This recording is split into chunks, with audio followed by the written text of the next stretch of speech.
Lionel Messi আর Angel Di Maria দুজন মিলে আর্জেন্টিনার জার্সিতে একসঙ্গে খেলেছেন অনেক বছর। আর্জেন্টিনাকে এনে দিয়েছেন অনেকগুলো ট্রফি। তবে গেল কোপা আমেরিকা শেষে ডি মারিয়ার অবসরের পর থেকে দুজনকে একসঙ্গে মাঠে খেলার দৃশ্য দেখা যায়নি আর। তবে বছর ঘুরতে না ঘুরতেই দুজনকে আবার একই জার্সিতে মাঠে দেখার সম্ভাবনা তৈরি হয়েছে।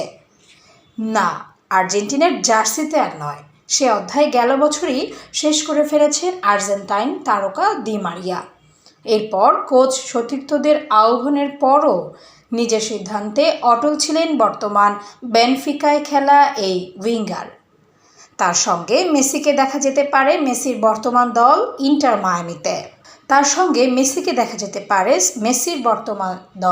ইন্টার মিয়ামিতে। মাঠের খেলোয়াড় হিসেবে তাকে ভাবনায় রেখেছেন কোচ হাভিয়ের মাসচেরানো।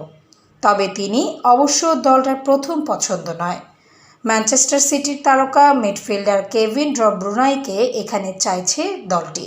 তার সঙ্গে সিটির চুক্তি শেষ হচ্ছে চলতি গ্রীষ্মেই। সেখানে তার সাপ্তাহিক বেতন 4 লাখ পাউন্ড।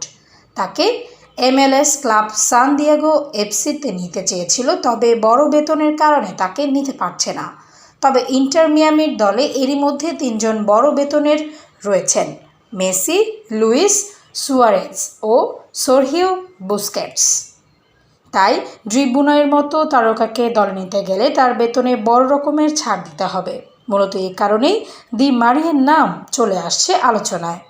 ডি মারিয়ার বর্তমান চুক্তি শেষ হচ্ছে পর্তুগিজ ক্লাব বেনফিকার সঙ্গে।